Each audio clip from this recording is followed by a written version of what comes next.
Eu queria já te convidar a abrir a sua Bíblia em Efésios capítulo 6. Nós vamos ler a partir do verso 10.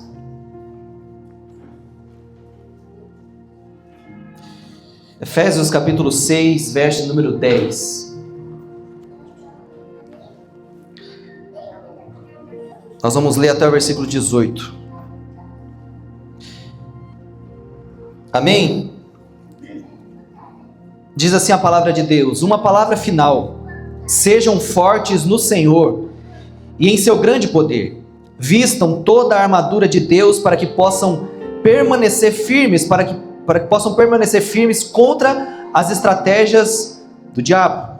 Pois nós não lutamos contra inimigos de carne e sangue, mas contra governantes e autoridades do mundo invisível, contra grandes poderes neste mundo de trevas e contra espíritos malignos nas esferas celestiais. Portanto, vistam toda a armadura de Deus para que possam resistir ao inimigo no tempo do mal. Então, depois da batalha, depois do quê? Depois da batalha, vocês continuarão de pé e firmes. Versículo 14, assim, mantenham-se em sua posição, colocando o cinto da verdade e a couraça da justiça. Como calçados, usem a paz das boas novas para que estejam inteiramente preparados. Em todas as situações, levante o escudo da fé para deter as flechas de fogo do maligno. Usem a salvação como capacete e empunhem a espada do Espírito, que é a palavra de Deus. Ore no Espírito em todos os momentos e ocasiões. Permaneçam atentos e sejam persistentes em suas orações por todo o povo santo. Amém. Glória a Deus por essa palavra. Feche seus olhos por mais um segundinho. Deus, aqui está a sua palavra, Deus. Durante esse mês e o próximo mês, a nossa igreja estaremos morando, Senhor, em Efésios capítulo 6. Mais precisamente em Efésios capítulo 6, a partir do verso 10, na armadura de Deus. Pedimos que cada peça dessa armadura, que é uma alegoria que o apóstolo Paulo nos trouxe, ela possa falar o nosso coração, transformar a nossa mente e que isso se torne em ação na nossa vida, Senhor. É por isso que nós lemos a palavra, é por isso que nós meditamos e é por isso que nós estamos aqui nessa noite. Que da minha boca saia apenas aquilo que vem do Teu Espírito e nada de mim, Senhor. Que eu seja apenas usado para que possa levar a palavra até o coração dos Seus filhos, Pai. Te agradecemos por Sua bondade e por essa palavra em nome de Jesus. Amém e amém. Irmãos, na semana passada nós começamos falando sobre o tema que nós estamos no campo de batalha. Nós estamos em guerra, queira você, queira eu ou não. As nossas lutas, elas acontecem, e mesmo a gente falando, mas eu acho que não é dessa forma, não é daquela forma. A Bíblia deixa muito claro que nós, enquanto estivermos na terra, nós estamos num campo de batalha, nós estamos numa guerra, e o Senhor, a boa mensagem, a boa nova do Evangelho é que o Senhor nos deu armas para que a gente possa lutar essa batalha.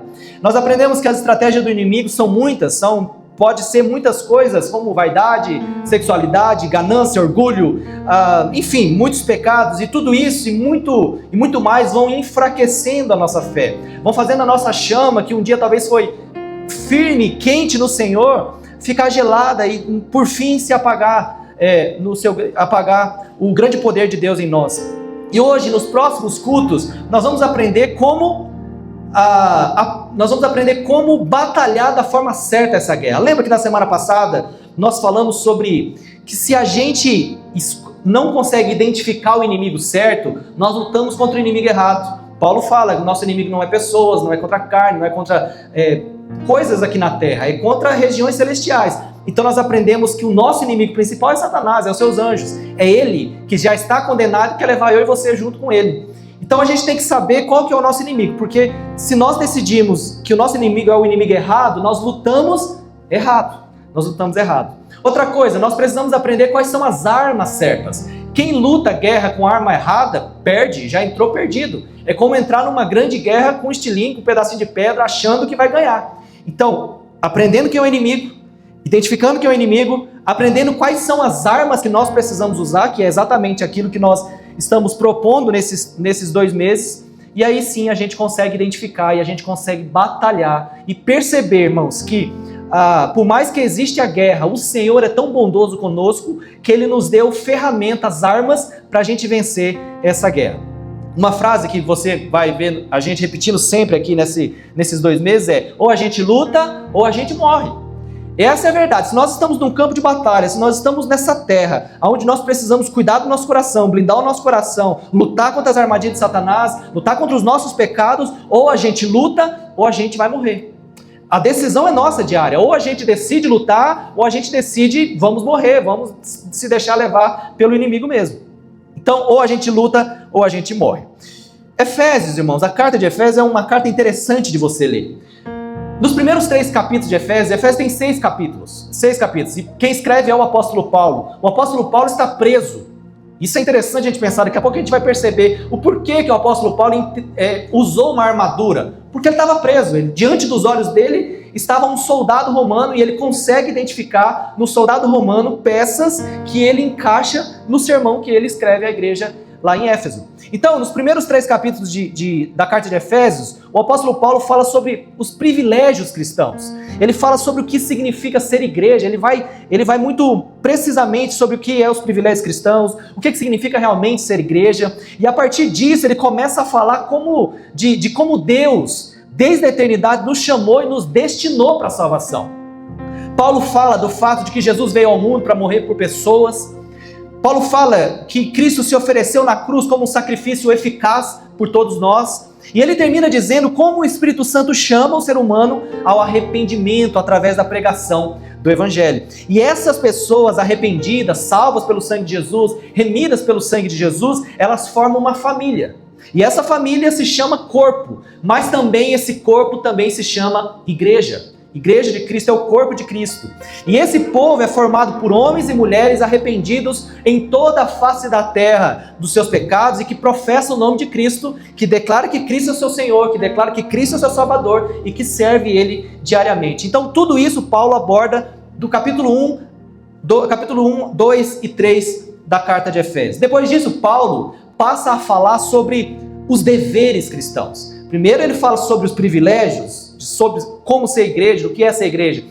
A partir desse momento ele começa a falar sobre os deveres dos cristãos. Ou seja, a maneira como nós que fomos alcançados pela graça de Deus no Evangelho, devemos viver neste mundo. Porque, irmãos, existe um manual. Deus não deixou a Bíblia simplesmente para a gente deixar rolando por aí. É um manual. É a história de Deus, é a história do povo de Deus, mas também é um manual de como a gente pode viver nessa terra. E precisamente como nós estamos falando nessa noite, como nós podemos lutar as guerras nessa terra. Ele fala, por exemplo, da necessidade da unidade da igreja. Ele fala sobre dons espirituais que Deus deu para a igreja. Lembra quando em Efésios 4 ele declara, olha, Deus deu para a igreja pastores, apóstolos, evangelistas, profetas, mestres, para que possa edificar o corpo de Cristo. Então ele começa a falar isso. Ele aborda também a questão da santidade. Ele fala como devemos nos separar do pecado, como devemos nos despir do velho homem e como a gente deve se revestir de um novo homem em Cristo. Paulo nos orienta então no capítulo 5 a buscar uma vida cheia do Espírito Santo. E essa vida cheia do Espírito Santo, ele começa a dizer sobre casamento, ele fala do homem e da mulher, ele fala da criação de filhos, ele fala sobre a sociedade, sobre patrão e empregado, ele fala sobre igreja, ele começa a citar coisas práticas no capítulo 5 de como nós devemos agir nessa vida. Agora, no capítulo 6, que é o texto que nós estamos lendo, Paulo quer terminar sua carta. Paulo quer finalizar sua carta como se tudo que ele dissesse até o capítulo 5 fosse suficiente, mas que o capítulo 6 servisse não só como uma conclusão qualquer, mas como um gabarito realmente para que a gente possa viver tudo que ele mostrou até o capítulo 5. Paulo termina a carta advertindo a todos nós de que não será fácil viver neste mundo com os privilégios de sermos filhos de Deus e obedecê-lo. Teremos dificuldade de fazer o que Deus nos pede em relação à nossa família, casamento, sociedade, vida com Deus. Paulo escreve Efésios 6 mostrando a armadura justamente para mostrar o seguinte, que tudo que ele ensinou não consegue ser vivido se a gente não colocar a armadura de Deus e ir para a guerra. Tudo que nós formos fazer, tanto da nossa família, a nossa relação com a sociedade, o nosso casamento, a vida com Deus, a vida com a igreja, com os nossos irmãos, os relacionamentos, a nossa própria vida, nós precisaremos de algo a mais para poder viver. E essa dificuldade se dará porque há inimigos poderosos contra todos nós que quer viver aquilo que Deus está deixando. Existem inimigos poderosos mais fortes do que nós, que lutarão para nos impedir de obedecermos à vontade de Deus. Irmãos, existe um inimigo da nossa alma. Nós não podemos subestimar Satanás. Satanás, ele é um anjo que foi jogado na terra e ele não perdeu os seus efeitos, não perdeu o seu poder. E ele já sabe que ele está derrotado. E ele quer levar muitas pessoas junto. Ele quer incomodar, ele quer atrapalhar. Então perceba, existem guerras que acontecem na nossa vida que fomos nós que trouxemos. Mas existem guerras que é o inimigo que está tentando nos destruir, irmãos. Aquele imprevisto que acontece na hora de vir para o culto, aquela dificuldade de nós abrirmos a Bíblia em casa e orar e ler a palavra, aquilo que o inimigo vai tentando fazer na nossa mente. E se nós não entendermos certo que ele é o nosso inimigo e quais armas nós podemos lutar com ele, nós ficamos, irmãos, igual burro na vida. Nós ficamos de um lado para o outro, levados por qualquer vento de doutrina, e nós começamos a perder muitas guerras nessa vida. Tem muitas pessoas cansadas, irmãos, porque têm lutado contra as pessoas erradas e com as armas erradas. Se nós lutarmos contra as pessoas, nós vamos nos cansar. Se nós lutarmos com as armas erradas, nós vamos nos cansar. E nós vamos nos cansar cada vez mais. Então, é por isso que Paulo mostra isso. Por que Paulo usa, por exemplo, a analogia com uma armadura de guerra? Eu trouxe até uma foto aqui que mostra como que era essa armadura completa. Olha lá. Era mais ou menos assim esse soldado romano. Lembra? Paulo está preso, Paulo está diante de um soldado romano que talvez traz comida para ele todos os dias, que faz a segurança, e a gente vai ver que se eu não me engano, ele está em Filipe preso, e esse soldado, diferentemente talvez de hoje como um policial que prende, talvez que batia, ele era muito para trazer também a segurança do apóstolo Paulo, porque Paulo era romano, tinha cidadania romana, não podia ser morto. Se fosse morto, ia dar um problema danado para Roma. E ele está fazendo a proteção do apóstolo Paulo. E esse é um soldado, é por isso que cada parte dessa armadura, Paulo vai olhando e vai encaixando na fé. A gente precisa olhar, por exemplo, o capacete da salvação não como um gibi que a gente está lendo, mas ele está colocando qual que é a função do capacete, qual que é a função do cinto da verdade, qual que é a função da espada do Espírito, que é a palavra de Deus, o que significa a couraça da justiça, o escudo da fé, os calçados do evangelho da paz. Então cada parte dessa será um domingo que a gente vai falar. Hoje especificamente nós vamos falar sobre a primeira parte da armadura, que é o cinto da verdade ali em Efésios capítulo 6, versículo 14. Então a armadura de Deus, irmãos, é essa analogia que Paulo usa para descrever os recursos espirituais que os cristãos devem usar para se proteger e lutar contra as forças do mal. O texto, irmãos, deixa muito claro. Olha o que o texto fala. Vistam toda a armadura de Deus para que possam resistir ao inimigo no tempo do mal. Então, depois da batalha, vocês continuarão de pé e firmes. Então, Paulo está falando, olha, vocês precisam colocar armadura para que possam continuar firmes no dia do mal, nos dias das dificuldades, nas semanas difíceis, no mês difícil, no ano difícil. E essa metáfora da armadura é extremamente importante para compreender essa batalha, para entender por que Paulo usa especificamente a imagem de uma armadura na sua carta. Como eu disse, ele estava diante desse soldado. Na época, quem dominava e mandava era o Império Romano, era o poder dominante da época, era eles que mandava, desmandava, fazia, mandava matar, era eles que davam a ordem. Os romanos eram conhecidos por seu poder militar e as suas habilidades das batalhas. Os romanos, eles tinham habilidades de guerra, eles tinham recurso, e eles haviam conquistado muitos territórios, inclusive a Palestina na época, onde os cristãos estavam vivendo. Com isso em mente, Paulo usa a imagem dessa armadura para descrever a batalha espiritual que os cristãos estavam enfrentando. A armadura, irmãos, é essa metáfora que fazia sentido para o contexto e os cristãos da época. Talvez para nós não faça tanto sentido ver um homem andando assim. Hoje os policiais não andam dessa forma, mas o cidadão de Éfeso ali, principalmente que recebeu a carta, o povo da época, quando Paulo começou a falar as partes das armaduras, eles tinham muito claro na mente deles aquilo que Paulo estava falando. A armadura fornecia uma imagem vívida dos vários aspectos da proteção daquele povo que os cristãos precisavam em sua batalha contra as forças malignas. E ao usar a imagem de uma armadura, Paulo enfatiza a importância da preparação e da proteção da batalha espiritual. Ele estava lembrando que os cristãos de que, assim como um soldado precisa de uma armadura física para lutar uma batalha física, nós também precisamos de uma armadura espiritual para lutar lutas espirituais. Porque eu volto a dizer, irmãos, tem lutas que é espiritual, tem lutas que é complicada, tem lutas que é nas esferas celestial, e é só com muito revestimento do Senhor para a gente vencer. A palavra aqui revestir dá a ideia de vestir uma outra vestimenta, colocar uma outra roupa, é uma expressão mais ou menos vestir de novo. É como se nós já estivéssemos vestido, mas o Senhor está colocando agora uma armadura a mais em nós, entendendo que nessa luta espiritual é necessário mais do que armas próprias do crente, é necessário armas que vêm de Deus. Armas que vêm de Deus. Por isso o convite é: revesti-vos da armadura de Deus. Mas lembre-se, a armadura não pertence a nós. A armadura é de Deus. A armadura não somos nós que compramos. A armadura é de Deus. A gente pode ter e ao mesmo tempo a gente pode não ter. A gente pode ter um dia e conforme a nossa vida, as nossas brechas, os desleixos, a gente pode deixar essas armaduras. Porque a armadura de Deus não é algo que vem e fica. É algo que a gente precisa exercitar, dia após dia. Mas vamos lá, nós vamos falar hoje sobre o cinto da verdade, bem rapidamente, que é a primeira peça dessa armadura completa, que é: estais, pois, firmes, cingindo os vossos lombos com a verdade e vestindo a couraça da justiça. Então, hoje nós vamos falar sobre esse cinto da verdade. Quando Paulo escreve a carta aos Efésios, ele está preso em Roma, como eu disse.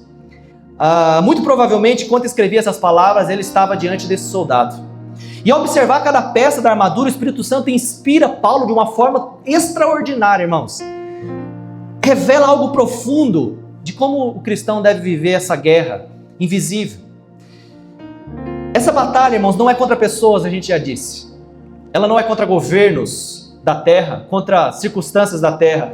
Paulo está falando, a nossa luta não é contra seres humanos, mas contra os poderes e autoridades, contra os dominadores deste mundo de trevas, contra as forças espirituais do mal nas regiões celestiais. São anjos caídos do mal que têm poder nas regiões celestiais, irmãos, que lutam contra os cristãos, que lutam contra a igreja de Cristo, que lutam contra a verdade, que distorce a palavra de Deus, e isso acontece diariamente. Por isso Deus não nos envia para uma guerra desarmados.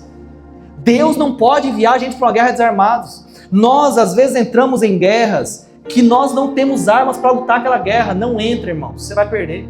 Eu já vi muita gente, irmãos, entrando na guerra, achando que era inteligente, que ia ser suficiente. Não adianta, se não tiver arma espiritual, não adianta. Ele nos entrega uma armadura completa, e é interessante perceber que Paulo começa justamente pelo cinto da verdade. Isso não é coincidência. Antes do capacete ele começa. Ele poderia falar do capacete antes, ele poderia falar da couraça da justiça, ele poderia falar da espada. Não, ele começa pelo cinto da verdade. Isso nos ensina que a verdade não é uma peça apenas da armadura, ela é o fundamento sobre o qual todas as outras peças permanecem firmes. O que significa cingir-se? A palavra cingir significa literalmente amarrar, prender, ajustar firmemente ao redor da cintura. Não é um cinto até hoje, quando a gente coloca um cinto, não é isso? Você não amarra, você não aperta ele, não prende ele em volta da sua cintura. Nos tempos bíblicos, irmãos, homens usavam túnicas longas. Lembra? Homens não usavam calçadinhos como nós. Eles usavam vestidos, túnicas longas. E em situações comuns era desconfortável, porque às vezes ele precisava trabalhar, precisava correr, precisava estar numa guerra, e aquele vestido se tornava um obstáculo. As mulheres sabem disso, vai correr de vestido, é complicado. E antes de qualquer atividade importante, o que o homem fazia? O homem levantava a túnica e aprendia o cinto. Ficava preso. Esse gesto então era conhecido como cingir os lombos. Cingir os lombos. E era o símbolo de preparação. Então se ele fosse sair de casa, eu vou muitos quilômetros de distância, eu preciso ir a pé, ele cingia os lombos, que é cingir. Ele colocava o cinto sobre ele para que pudesse prender em volta da cintura aquela túnica e ele pudesse caminhar com mais liberdade. Quando ele colocava isso, significava, ele estava dizendo para ele mesmo, para o mundo, estou pronto para sair, estou alerta, estou preparado para agir. Não há nada que possa me impedir. Por isso encontramos essa expressão várias vezes na Bíblia. Quando você vai para Êxodo, capítulo 12, versículo 11, o texto diz assim: vocês o comerão com o manto preso à cintura. Israel deveria estar pronto para sair imediatamente do Egito. Elias, 1 Reis, capítulo 18, versículo 46. Então o poder do Senhor veio sobre Elias e cingindo os seus lombos, preparando Elias para poder correr. Jeremias 1:17. Cinge os teus lombos, Jeremias. Preparação para cumprir a missão, para fazer e para ir aonde Deus estava me mandando. E como que era esse cinto do soldado romano? Tem uma foto aqui. Ali já mostra um pouco de como era esse. Era um pouco diferente, né, o cinto. Mas mostra um pouco de como era o cinto. Tem uma outra foto mais clara aqui, que era essa aqui, ó. O soldado romano tinha esse cinto, onde tinha essas tiras também que fazia parte.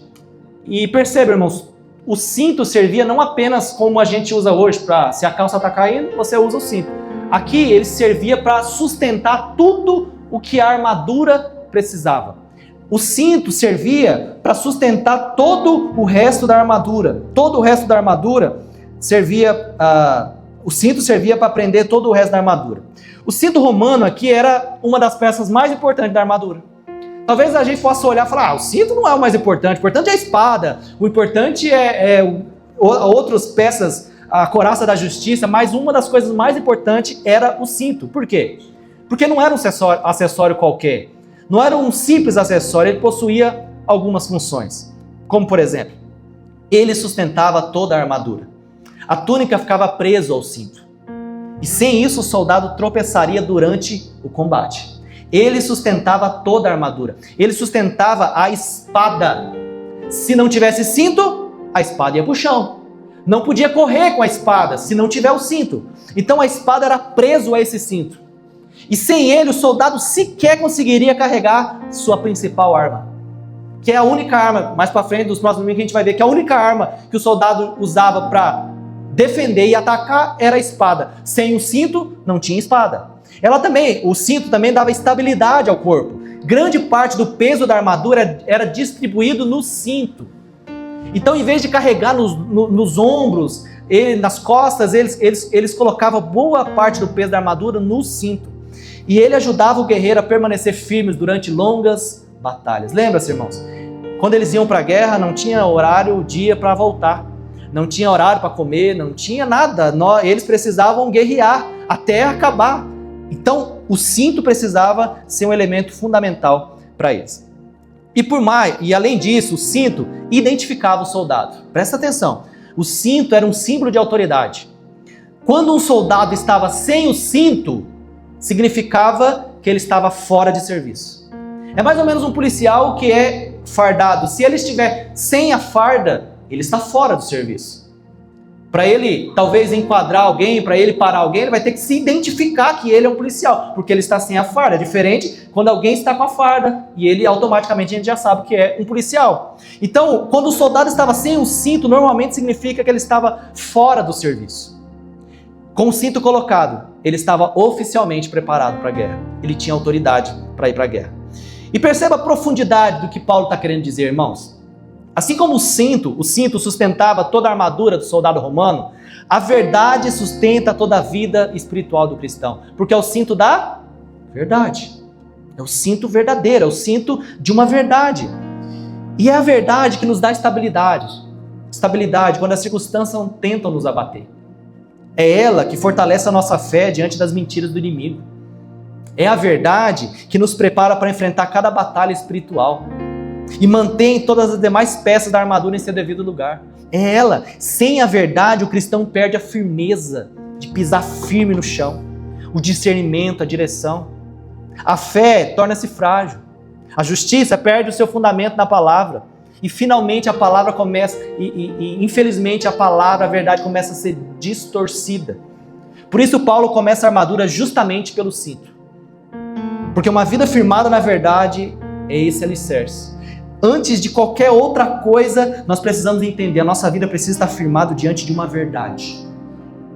Tem que ter uma verdade na nossa vida, que nos dá direção. Imagine viver numa terra tão difícil como essa, sem direção, sem uma verdade para seguir.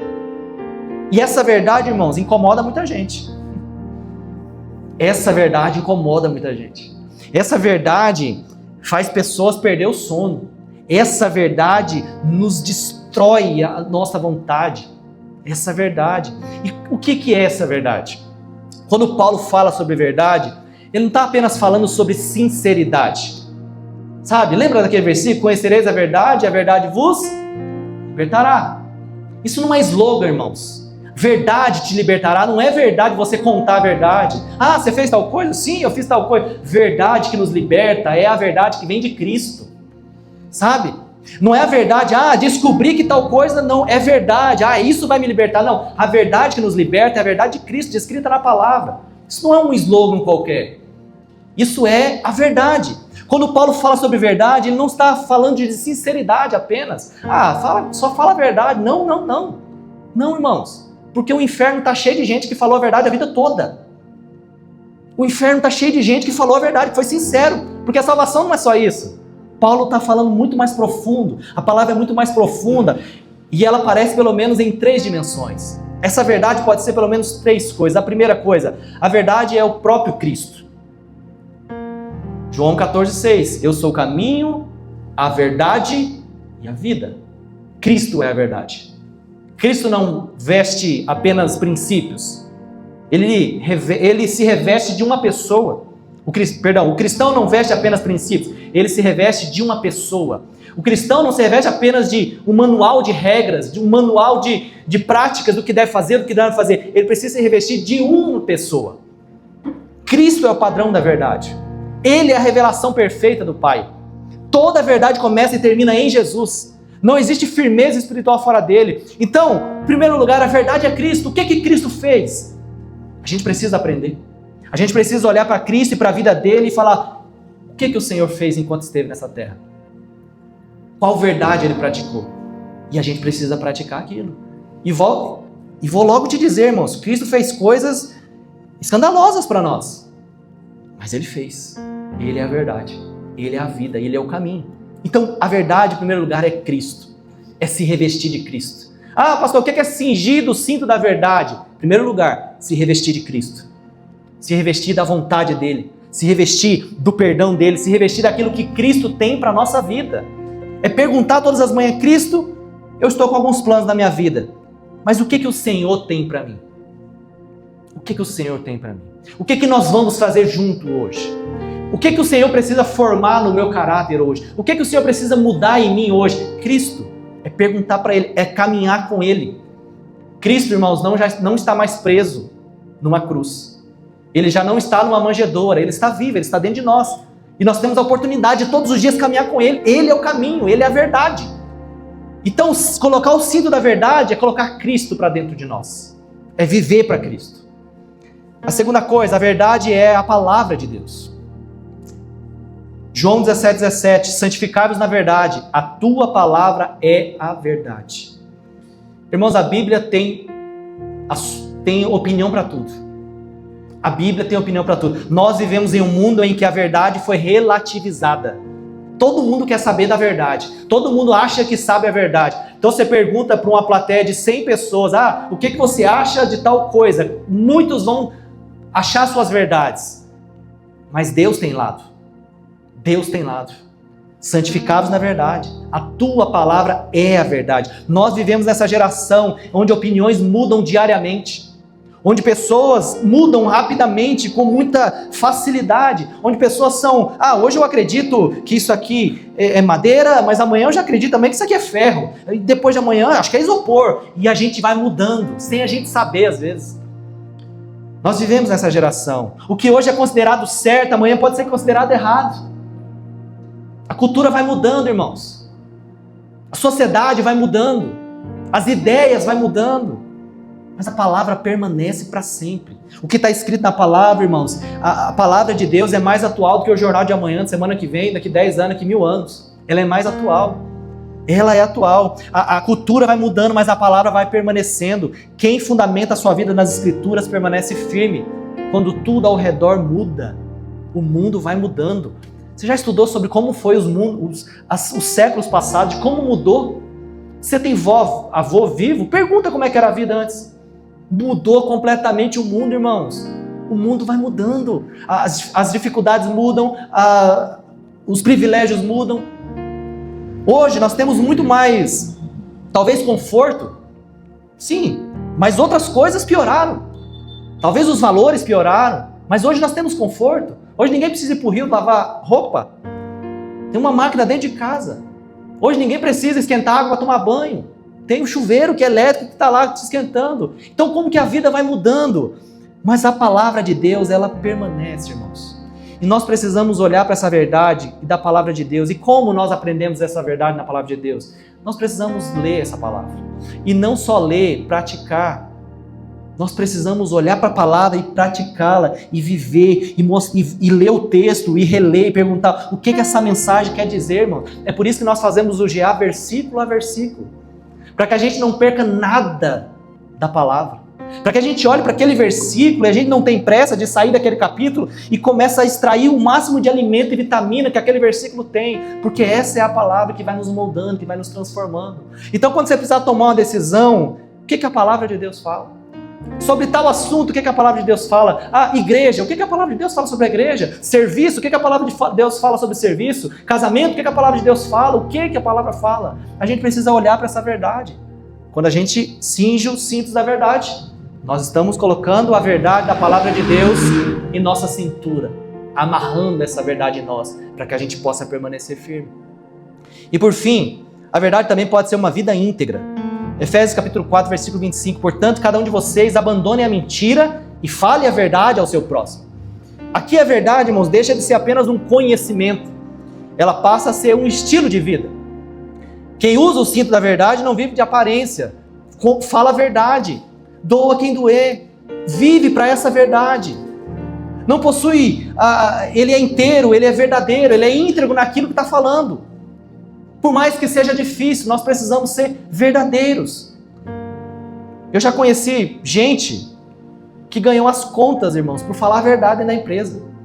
Um amigo meu. O telefone tocou e o gerente estava do lado. Fala que eu não tô. Pegou o telefone e falou, o gerente falou, mandou avisar que ele não tá.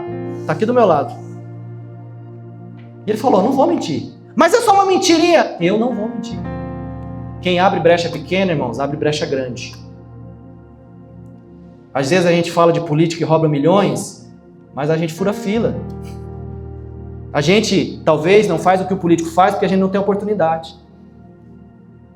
Então a gente precisa viver para a verdade. Romper na verdade. Então a verdade é Cristo, a verdade é a palavra e a verdade é uma vida íntegra diante do Senhor. Irmãos, o campo de batalhas principal acontece em nossa mente. Desde o jardim do Éden, ele convence pessoas pela mentira. Satanás é o pai da mentira. Observe a conversa de Satanás com Eva. Ele não negou, ele olha para Eva e fala, Eva, é o seguinte, fiquei sabendo que você não pode nem tocar no fruto e tal. Sendo que Deus falou, olha, não coma do fruto. Satanás vai distorcendo a palavra ao longo dos anos, dos séculos. Satanás, ele não quer negar a palavra porque não tem como negar. Ele quer distorcer a palavra. Então ele quer que a gente leia um versículo, e com o tempo a gente vai vendo que aquele versículo é outra coisa. E a gente vai criando paranoias na nossa mente para inventar aquilo que o versículo nunca disse. Seja qual for os versículos, irmãos. Cuidado para não distorcer a palavra de Deus. Cuidado para não ler um texto e querer encaixar ele na sua vida apenas. E dizer, esse versículo diz isso. Não, mas realmente esse versículo diz isso? Será que esse versículo diz? E a gente começa a repetir. A gente começa a falar, a gente começa a dizer versículos que nem está na Bíblia. Por quê? Porque a gente aprendeu que está na Bíblia. A gente começa a distorcer o que a palavra realmente quer dizer. O pecado começa quando a mentira foi aceita como verdade. João 8,44. Ele é mentiroso e pai da mentira, o diabo, o inimigo nosso. De Efésios 6. Ele continua usando exatamente as mesmas estratégias. Planta mentira na mente e no coração das pessoas. E raramente, irmãos, as suas mentiras parecem absurdas. Geralmente elas vêm disfarçadas de argumentos plausíveis, sentimentos, novas verdades. Toda seita que existe hoje, a primeira pessoa que inventou a seita, ele um belo dia teve um sonho e falou, eu tive uma nova revelação. Começa a seita, começa as mentiras, começa a distorcer a palavra. e muitas trocaram palavras da própria Bíblia. Aos poucos, ele tenta nos afastar daquilo que Deus declarou. Ele sussurra mentiras como, Deus não se importa contigo. Quando, na verdade, a cruz é a maior prova do amor de Cristo sobre nós. Ele começa a dizer, nunca você vai conseguir mudar. Ignorando que em Cristo nós podemos ser nova criatura. E as velhas coisas podem ficar para trás. E nós vamos avançar. Ele começa dizendo, e começa a fazer a gente acreditar, meu pecado é maior que a graça de Deus, Ele nunca vai me perdoar. Vai tentando nos convencer de que não há perdão. Quando a palavra afirma que onde aumentou o pecado, transbordou a graça de Deus. Ele começa a dizer, a identidade sua é definida pelo seu passado, quando Deus declara que a nossa identidade agora está em Cristo Jesus. Ele começa a dizer, eu acho que Deus te abandonou. Ele joga isso na sua mente, irmãos. Mesmo Cristo tendo prometido, nunca o deixarei, nunca abandonarei. Ele começa a dizer, não vale mais a pena continuar, procurando apagar nossa esperança e nos fazer desistir da caminhada.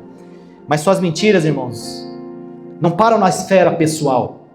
Ele também procura distorcer a maneira como enxergamos a igreja, a comunhão, os propósitos de Deus para a nossa vida. Ele declara, você não precisa ir para a igreja, basta ter Cristo. Porém, Cristo não apenas salva pessoas individualmente, Cristo salvou um povo. Deus amou o mundo de tal maneira. Ele começa a dizer, é possível viver uma fé sozinha, não se abre com ninguém não, entretanto, Deus nos chamou para caminhar em comunhão, se exortar uns aos outros, servir uns aos outros, carregar os fardos uns dos outros e crescer junto. Você foi ferido por pessoas, então não vale a pena fazer nada. Embora pessoas falem, Cristo continua amando, edificando a sua igreja. Você pode viver como quiser, Satanás vai falando. Deus conhece o seu coração. Essa mentira transforma a graça em desculpa para o pecado. Não há problema em negociar pequenos pecados. Não. Mas o inimigo sabe que grandes quedas acontecem com pequenas quedas. Ninguém tropeça numa montanha, irmãos. Alguém tropeça numa pedra. Perceba que toda batalha espiritual começa com uma disputa pela verdade. Na nossa mente, Satanás quer dizer o que é a verdade. E é uma guerra, irmãos. Toda batalha espiritual começa com uma disputa pela verdade. Irmãos, batalha espiritual não é só a pessoa se deitar no chão, endemoniada, não. Satanás vai mudando as coisas, irmãos. Porque ele sabe que se ele manifestar no povo de Deus, ele vai ser expulso. Mas ele vai criando governos, ele vai criando estratégias. As batalhas vão acontecendo como Satanás vai colocando verdades, entre aspas, na nossa mente. E a gente vai acreditando que é verdade. Antes que Satanás ataque as nossas circunstâncias, ele tenta conquistar a nossa mente. Antes de Satanás roubar às vezes a nossa casa, furar o nosso pneu, estragar alguma coisa dentro de casa, ele vai trabalhando na nossa mente. Se conseguir fazer uma mentira parecer verdade, já deu um passo importante para enfraquecer a nossa fé. Foi exatamente assim no Éden. A serpente não começou oferecendo fruto. Ela começou questionando a palavra de Deus. Foi isso mesmo que Deus disse? Lembra? Satanás chega através da serpente. Foi isso mesmo que Deus disse? Você tem certeza, Eva? Toda queda, irmãos, começa quando a verdade de Deus é substituída pela mentira. Por isso, o cinto da verdade é a primeira peça da armadura. Quem está firmado na verdade reconhece a voz do bom pastor, discerne as mentiras do inimigo e permanece firme, cingindo-se com a verdade, amarrando essa verdade na sua cintura e apertando. Afinal, não é a cultura que define a verdade, não é as suas tradições que definem a verdade, não foi a forma que você foi criado que define as verdades, não foi a forma que eu acho que deve ser que define a verdade. Quem define a verdade é Deus. É essa verdade que Deus define, que molda nossas vidas, que vai transformando a nossa vida, que vai nos revolucionando, que vai nos mudando de dentro para fora. Como eu disse lá atrás, o cinto segura a espada. O cinto segura a espada. E olha, presta atenção nesse detalhe extremamente interessante. A espada dependia do cinto. Sem o cinto não tinha espada. A espada ficaria fora. Sem ele, a espada caía. Então significa que alguém pode possuir uma Bíblia. A espada, lembra? Nós vamos ver daqui uns dias. A espada é a Bíblia, é a palavra de Deus. A pessoa pode possuir uma espada, que é a palavra de Deus, mas sem compromisso com a verdade que está descrita na palavra de Deus. Ela pode ter uma espada que pode matar, que pode se defender, mas se não tiver a verdade para colocar ela, não adianta de nada. Foi exatamente isso que Satanás tentou fazer com Jesus no deserto. Ele citou as Escrituras. Se você é Deus, se joga aqui. Se você é Deus, cadê o pão? Ele citou as Escrituras, mas citou fora de contexto. Jesus respondeu com a verdade completa. Conhecimento, irmãos, bíblicos sem compromisso com a verdade produz religiosidade. Os fariseus sabiam tudo da Bíblia. Tudo. Mas eles não tinham a verdade. Paulo sabia tudo da Bíblia, mas só foi no caminho de Damasco, naquela queda onde ele ficou cego, que ele se encontrou com a verdade de Deus. Conhecimento bíblico aliado à verdade, aí sim, produz transformação. Produz transformação. O cinto une todas as peças da armadura e revela um princípio espiritual. Sem a verdade, a justiça torna-se legalismo, a fé transforma-se apenas em emoção, o evangelho perde a sua pureza, a salvação torna-se apenas um conceito, a palavra passa a ser usada de forma errada, a oração torna-se apenas um ritual. Toda a armadura depende de verdade. Toda a armadura depende da verdade. Ela mantém tudo unido. Sem o cinto da verdade, não tem como nem a gente ir para outra parte da armadura. E por fim, como colocar diariamente esse cinto da verdade? Cingir-se o cinto da verdade não é um ato apenas de quando nós somos salvos por Cristo. É uma decisão renovada todos os dias. Assim como as misericórdias do Senhor se renovam a cada manhã, nós também precisamos olhar e renovar esse cinto todas as manhãs. Assim como um soldado colocava seu equipamento antes de entrar no combate, o cristão precisa começar cada dia ajustando a sua vida à verdade de Deus. Isso acontece quando colocamos Cristo no centro da nossa identidade, lembrando quem somos nele, alimentamos a mente com as Escrituras, permitindo que a palavra molde os nossos pensamentos, rejeitamos as mentiras que contradizem o caráter e as promessas de Deus. Se Deus te prometeu e alguma coisa está falando contra aquilo que Deus te prometeu, Satanás, cinto da verdade precisa ser usado. Vivemos com transparência, confessando pecados, abandonando a hipocrisia, abandonando os pecados, falamos a verdade em amor, sem manipulação, sem falsidade, tomamos decisões guiadas pela vontade de Deus, não por nossa vontade e não apenas por sentimentos ou conveniência. O cinto da verdade é colocado quando nós decidimos que a palavra de Deus terá a última palavra sobre a nossa vida. Pastor, eu não quero perdoar, pastor, eu não quero fazer, está difícil. O cinto da verdade vai ser visto se realmente foi apertado na sua cintura. Quando você fala, eu não quero, mas não importa mais o que eu quero, o que eu deixo de querer. Importa a palavra de Deus ter a última palavra sobre a nossa vida. Isso é ponto final. A gente coloca o cinto da verdade. Fique de pé, em nome de Jesus.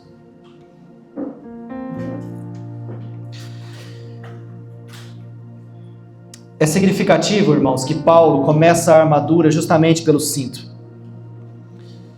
Nenhum soldado romano saía para a batalha com um cinto frouxo ou esquecido, porque sabia que ele sustentava tudo o que viria depois. Da mesma forma, Deus mostra que a vida cristã não se sustenta sobre emoções, experiências ou opiniões, mas sobre a verdade de Cristo. Vivemos em uma época marcada por relativismo, de desinformação e narrativas conflitantes. Muitos constroem sua identidade sobre sentimentos, aprovação de pessoas, feridas ou sucessos passageiros. Porém, sentimentos mudam, opiniões mudam, circunstâncias mudam, mas a verdade de Deus permanece. Cingir-se com o cinto da verdade é decidir que Cristo será o fundamento da nossa identidade e que a palavra será a autoridade final sobre as nossas escolhas e que a integridade marcará o nosso caráter, mesmo quando ninguém estiver olhando. Antes de enfrentarmos o inimigo, precisamos permitir que a verdade enfrente tudo o que ainda existe de mentira dentro de nós. Deus não procura apenas pessoas capazes de lutar, Ele procura homens e mulheres firmados na verdade. Quando a verdade sustenta a nossa vida, a justiça encontra o seu lugar, a fé permanece firme, a esperança da salvação não vacila, a palavra é manejada corretamente e a oração se torna poderosa. Toda a armadura funciona porque a verdade mantém tudo unido. A primeira vitória na batalha, irmãos, não acontece quando derrotamos o inimigo. Acontece quando deixamos que a verdade de Deus governe completamente o nosso coração. Então, irmãos, a partir desse momento, permanecemos firmes. Não porque somos fortes em nós mesmos, mas porque estamos firmados naquele que disse: eu sou a verdade. Segundo Timóteo 3, 16, 17, toda a escritura é inspirada por Deus e útil para o ensino, para a repreensão, para a correção e para a instrução na justiça, para que o homem de Deus seja apto e plenamente preparado para toda boa obra. Salmo 119, 105, a tua palavra é lâmpada que ilumina os meus passos e luz que clareia o meu caminho. Hebreus 4:12, pois a palavra de Deus é viva, é eficaz e é mais afiada que qualquer espada de 2 gumes. Ela penetra até o ponto de dividir alma, espírito, juntas e medulas, e julga os pensamentos, as intenções do coração. Mateus capítulo 4, versículo 4, Jesus respondeu: está escrito, nem só de pão viverá o homem, mas de toda a palavra que procede da boca de Deus. Salmo 119, 11, guardei no coração a tua palavra, para não pecar contra ti. Provérbios 35, cada palavra de Deus é comprovadamente pura, ele é um escudo para que nele se refugia. Josué 1:8, não deixe de falar as palavras deste livro da lei, e de meditar nelas de dia e de noite, para que você cumpra fielmente tudo o que nele está escrito. Só então os seus caminhos prosperarão, e você será bem-sucedido.